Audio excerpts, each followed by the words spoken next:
Bismillahirrahmanirrahim. Assalamualaikum warahmatullahi wabarakatuh. Baik, kali ini kita akan melanjutkan materi sebelumnya, yaitu mengenai produk kerajinan fungsi hias.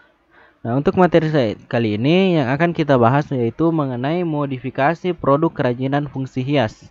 Baik, ini juga merupakan materi terakhir untuk pembahasan kerajinan fungsi hias. Baik.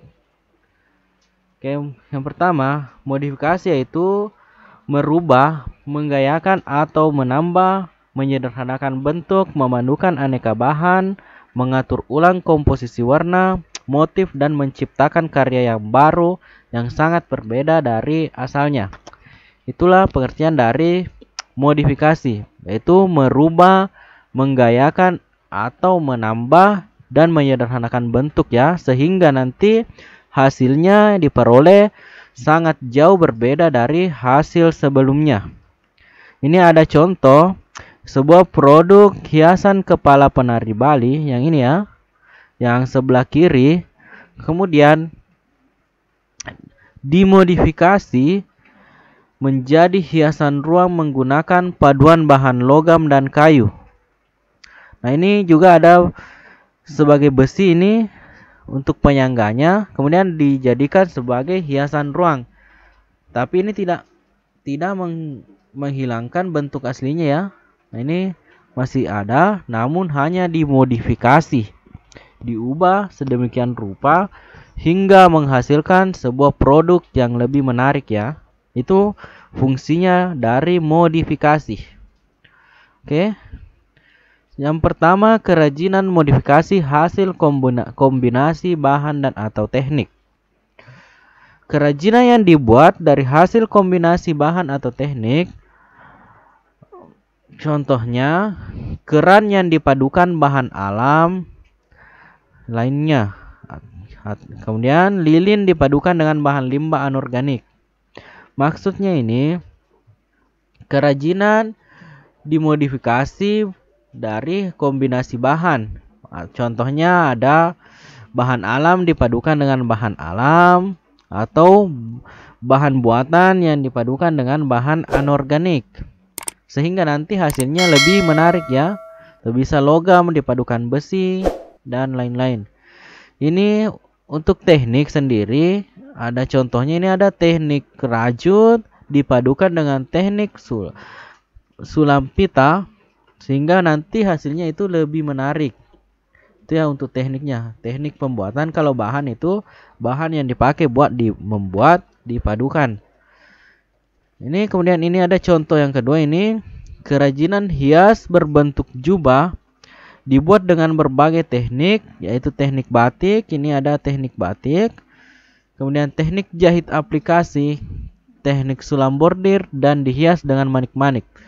Untuk membuat kerajinan ini lebih menarik, maka dipadukan berbagai teknik ya.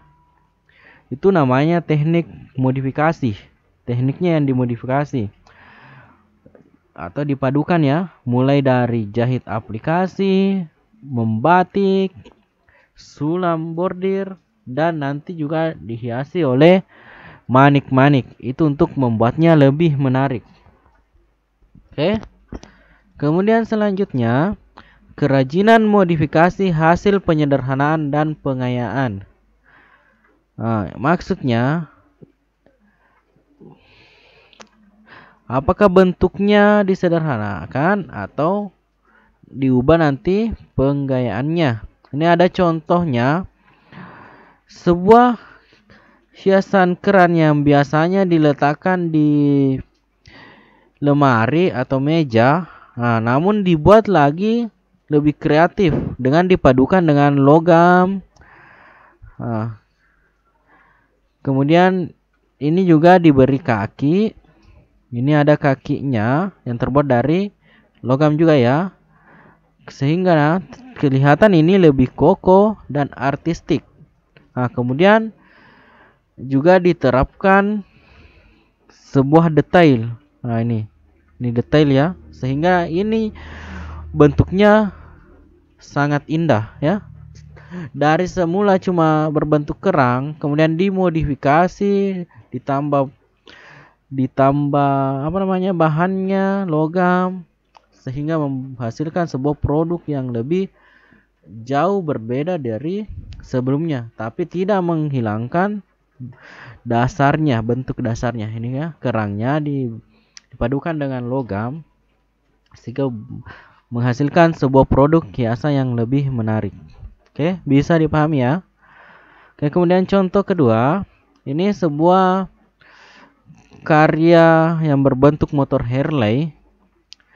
Ini sangat biasa ya diproduksi oleh tukang kayu. Kemudian ini diubah atau digayakan bentuknya dengan menggunakan koran bekas. Ini dipadukan koran bekas sehingga ini lebih detail ya.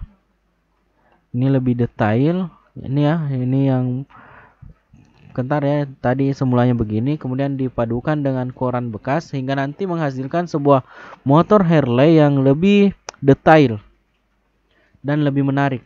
Mungkin bisa dipahami ya mengenai produk fungsi hias hasil modifikasi. Ada dua tadi ya. Oke, mungkin untuk materi prakarya mengenai kerajinan fungsi hias sudah selesai. Kemudian untuk tugas akhirnya, silahkan buatlah sebuah produk kerajinan fungsi hias. Apakah itu hiasan janur, hiasan lukis kaca, hiasan sulam, ataupun hiasan logam. Silahkan pilih salah satu, buat hanya satu ya. Satu produk fungsi hias ya, dibuat masing-masing.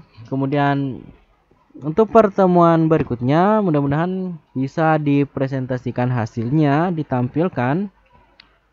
Oke, silahkan kita pilih saja apakah hiasan janur. Tadi untuk bahannya bisa terserah dari Ananda. Silahkan pilih bahan yang ada di wilayah setempatnya. Apa saja ya, terserah. Mau buat produk apapun bisa, yang penting fungsi kerajinan fungsi hias ya, untuk menghias apakah hiasan dinding dan lain-lain. Oke, mungkin bisa dipahami ya. Oke, sekian untuk pertemuan kali ini. Mudah-mudahan bermanfaat. Lebih dan kurangnya mohon dimaafkan. Wassalamualaikum warahmatullahi wabarakatuh.